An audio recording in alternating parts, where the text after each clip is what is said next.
धर्म शास्त्रों में भगवान को, भगवान के नाम को, भगवान की लीला को और भगवान के धाम को एक रूपता दी गई है।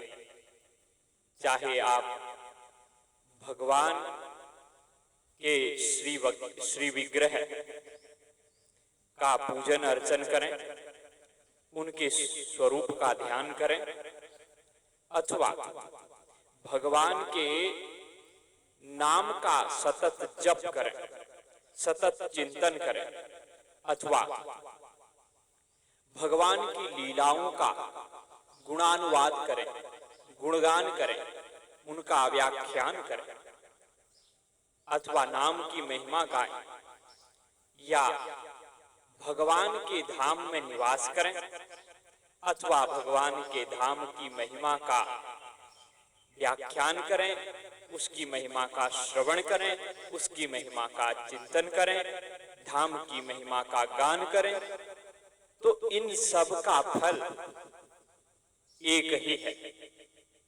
और इन चारों में कोई किसी प्रकार का अंतर भी नहीं है। रामस्य नाम रूपम च लीलाधाम परात्परम एतत् चतुष्टयम नित्यम सच्चिदानंद विग्रहम। तो इस सुंदर श्लोक के माध्यम से राम जी को, राम जी के नाम जी को, और राम जी की लीला जी को, और राम जी के धाम जी को परात्पर बताया है। परात्पर परम तत्व बताया गया है, जिस तत्व के बारे में श्रीमद् भागवतम में कहा गया है, वदन्ति तत्तत्त्वविदस् तत्त्वं यज्ञान मध्वयम् ब्रह्मेति परमात्मेति भगवान नीति शब्दते। जो तत्ववेत्ता महापुरुष होते हैं वो उसी तत्व को ब्रह्म कह करके, भगवान कह करके और परमात्मा कह करके पुकारते हैं। एक ही तत्व को उसके स्वरूप अलग अलग होने से, उसको प्राप्त करने की उपासना पद्धति भिन्न होने से उसमें भिन्नता प्रतीत होती है, लेकिन वास्तविकता में भिन्नता होती नहीं। वो एक है। एकम सद विप्रा बहुधा वदन्ति अद्वैतम सत्यम। वो अद्वैत है, एक है, उसमें किसी प्रकार का भेद नहीं, उसमें किसी प्रकार की पार्टी नहीं, वो एक है, अद्वितीय है, अचिंतनीय है, अवर्णनीय है। ये सब कुछ होते हुए भी वो नित्य चिंतनीय है, नित्य वर्णनीय है, नित्य स्मरणीय है, नित्य कथनीय है, नित्य भजनीय है, नित्य स्मरणीय है। तो अद्भुत वह परात्पर परम तत्व परमात्मा जो राम बन करके, श्री कृष्ण बन करके, शिव बन करके, श्री गणेश बन करके, भगवती आद्या शक्ति श्री दुर्गा आदि रूपों में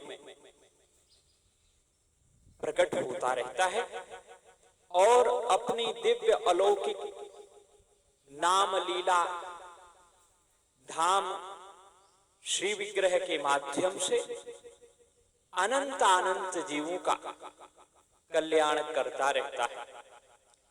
तो निश्चित रूप से भारत भूमि उस परमात्मा की लीला भूमि रही है। यही सबसे प्यारी और भगवान के लीलाओं के अनुकूल भूमि है। संपूर्ण संसार ही परमात्मा में ओतप्रोत होने पर भी परमात्मा अपनी दिव्य लीला करने के लिए इस पवित्र भारत भूमि को चुनता है, जो भूमि अत्यंत श्रेष्ठ है, जिसकी अद्भुत शास्त्रों में महिमा वर्णन की गई है। देवता भी जिस भूमि में जन्म लेने के लिए तरसते, देवता लोग गान करते हैं भारत भूमि का।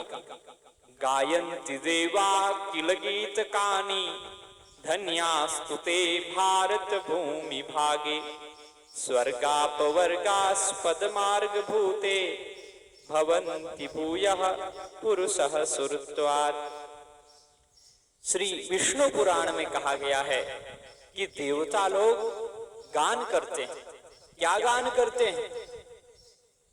गायन्ति देवा किल गीत कानी, धन्यास्तुते भारत भूमि भागे।